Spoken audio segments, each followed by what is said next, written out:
in their case, konsihal na kamag-anak nila ang nagkasal sa kanila dahil hindi daw ipapakita at ipapaapelyido ang bata. Pero after malaman ng mami ni Henry na nabuntis siya ng iba, ipinursu na inaliti at i-void ang kasal nila. So literally, she is not a wife.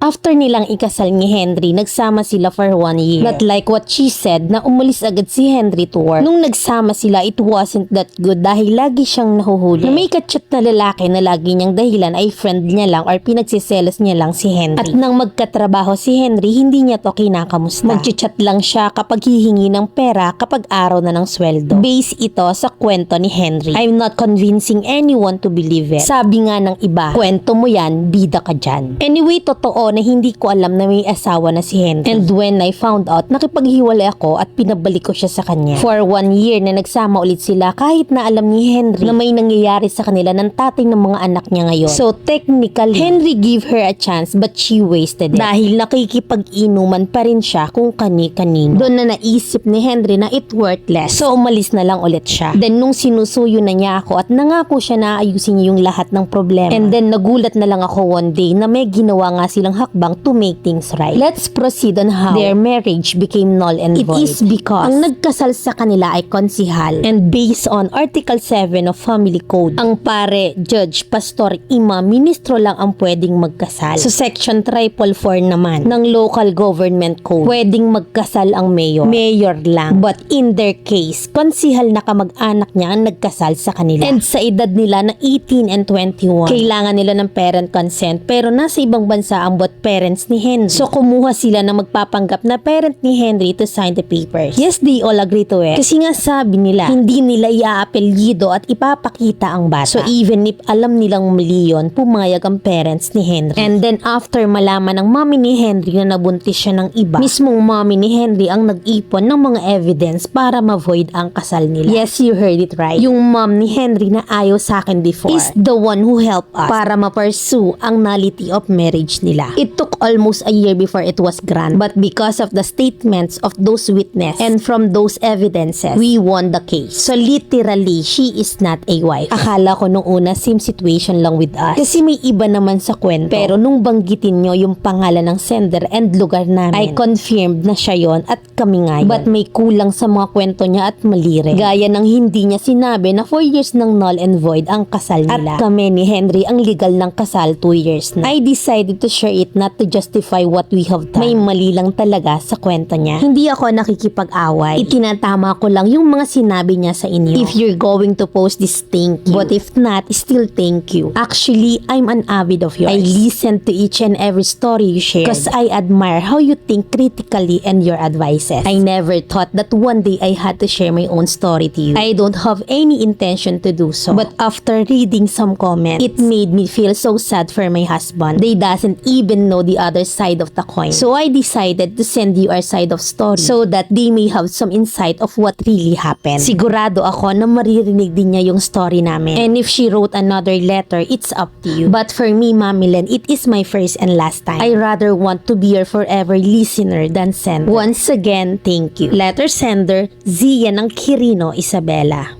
O edi ikaw na, may nanalo na. So nagtry naman pala si Henry na maayos. Sadyang hindi lang mapakali at makontento si ex-wife. At sa 4 na taong lumipas, so si Mami Zia ay 2 years ng legal wife. Yung iba nagtataka ba't daw hindi ko dinikdek sa real talk si Nicolette na ex-wife. Kahit na nga nagre-request ng malademonyong advice. Eh kasi hindi naman siya nang gugulo. Andun na tayo na she still hoping. Pero hindi typical na war freak. Sa kwento ni Mami Zia, mas secured ang relationship nyo kung mas mahal ka talaga ng lalaki. Mas masarap talaga pag mahal ka. Araw-araw kang maganda, araw-araw kang mabango kahit nangangasim ka pa. At sa kwento naman ni ex-wife named Nicolette, hindi maitatama ng mali ang isa pang pagkakamali. Lima na sa Pinas tayo. Pag lalaki ang nagloko, it's unfair. Reason ng iba, walang mawawala. Pero pag babae ang nagloko, asahan mong lahat ng bagay na makate, ipapangalan sa'yo.